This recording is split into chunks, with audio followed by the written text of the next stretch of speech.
when I first interviewed you, before the cameras were rolling, we didn't get to film this, unfortunately. But you were talking about something fascinating about Mel's Diner every week or something. You, Yeah. Mystery, Owen, And several Neil. others, Nick And and Neil. Neil would be there.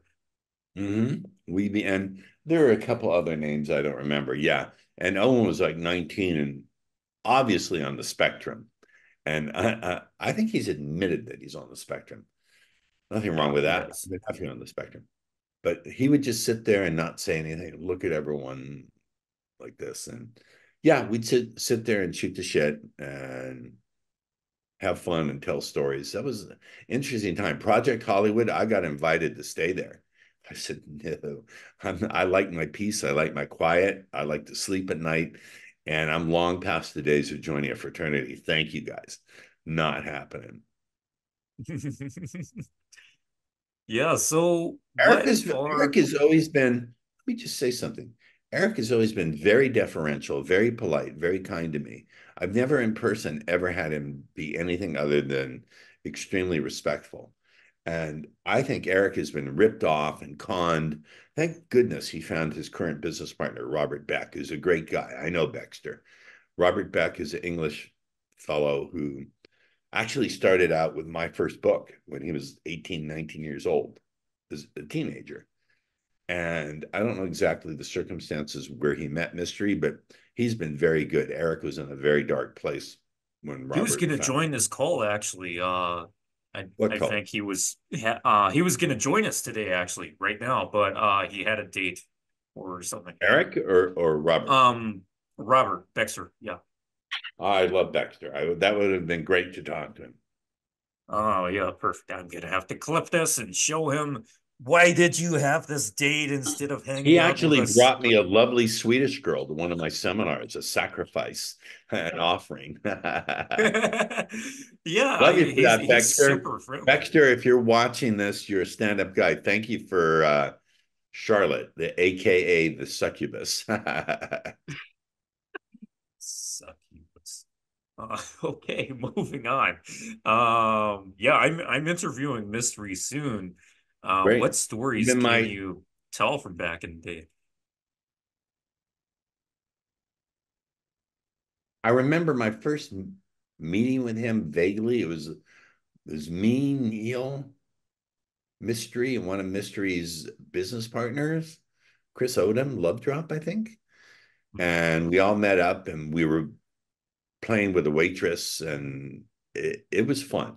I just remember meeting him that way. And I know he was hanging out, living in a small apartment in Hollywood with Love Drop and a couple other people who didn't treat him well. Mystery's been ripped off by, this is a true story. And the dates are mangled in my mind. I'm old. But many, many years ago, I was still living in Marina Del Rey, which was, I've been here 9 years in San Diego, Marina Del Rey. It was at least 20 years ago. Eric's business partner at the time, Chris Odom, invited me to go have sushi. I said, okay. We're having sushi in the marina. He says, you should get to be friends with Erik. And at the time, I didn't know Erik. I said, I don't like Erik and I don't like what he teaches. Why would I want to be friends with him? He shocked me. He said, I don't like Erik either. I said, what? You're his business partner and you're his friend. He said, I may be his business partner, but I only pretend to be his friend. I said, Chris, that's sociopathic. He said, no, no, you don't understand. I have a monkey and I want to know what the monkey knows. So I put the pet monkey in a cage and I study the monkey while it's in the cage. And I thought to myself, this guy's fucking sick.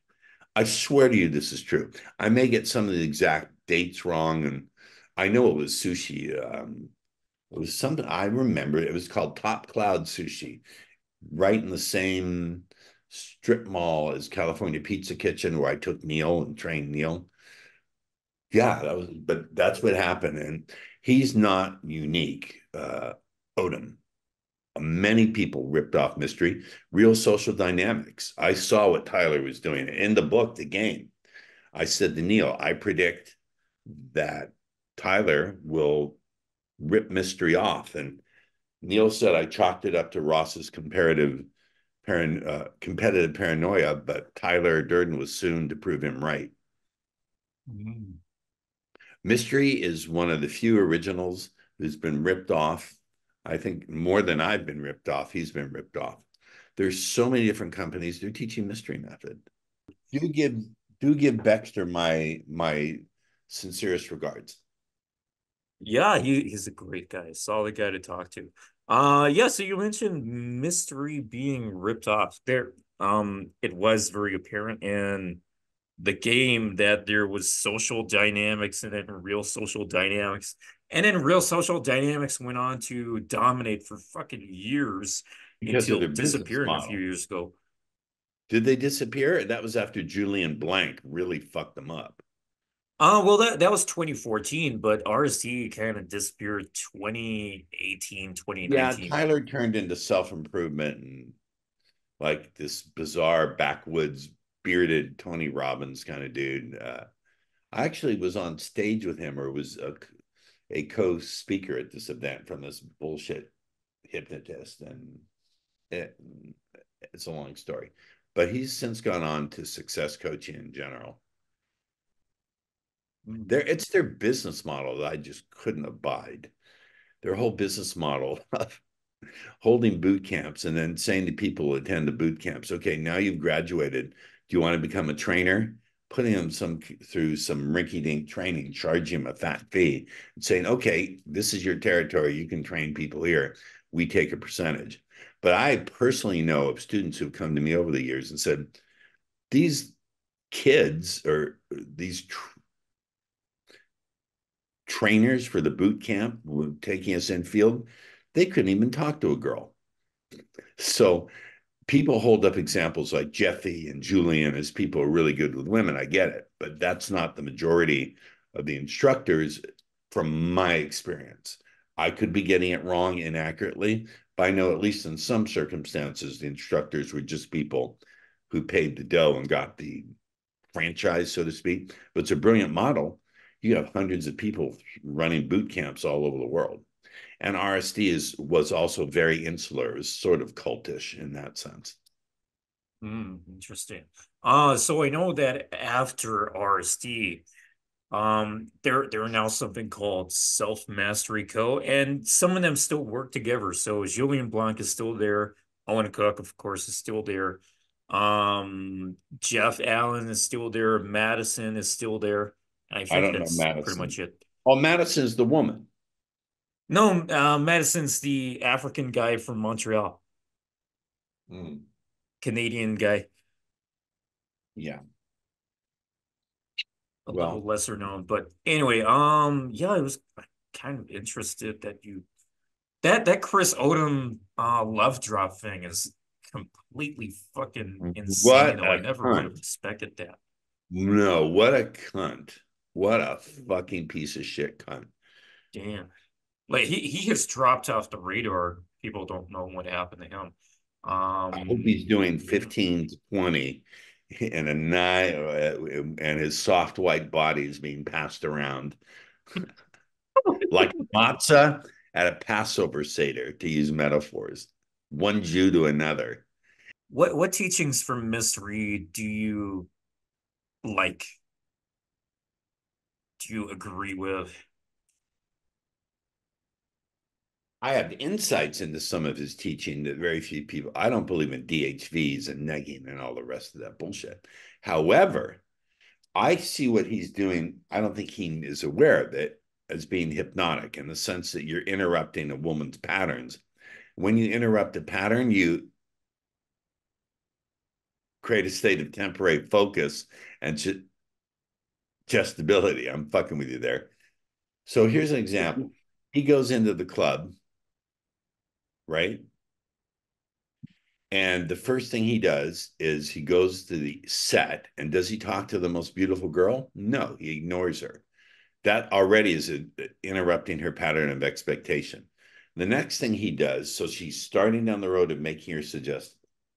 Next thing he does is get her girlfriends to start turning on her and laughing at her. That again is a huge pattern interrupt, isn't it? Right? That's going to Yeah. confuse the shit out of her. Confusion is a very common and powerful technique in hypnosis. If you can artfully confuse someone, they will go into a trance.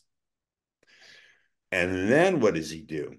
He starts negging. Now, what is negging really designed to do? I have this insight that no one does. It's designed to confuse. It's a confusion technique. The woman is confused because she can't tell if she's being complimented or she's being insulted and put down. You understand? It's another way to induce confusion. So confusion piled on confusion, piled on confusion, piled on confusion creates a very pliable, suggestible person. Nothing wrong with it. And then he takes him into seclusion and does more hypnotic techniques. He once told me, I swear on my cat's fluffy tails, I take him in isolation and I do speed seduction stuff. Not that he's using language patterns, but he's creating trances, doing shit, demonstrations of things. So I'm the first and only person to view it that way. Now, maybe my view is skewered and prejudiced because I'm a hypnotist and I tend to see things through that lens. But does that make sense as I've explained it to you? Yeah. I said All that to right. Chris Odom. That was my contribution to the meeting. Oh, okay. I see.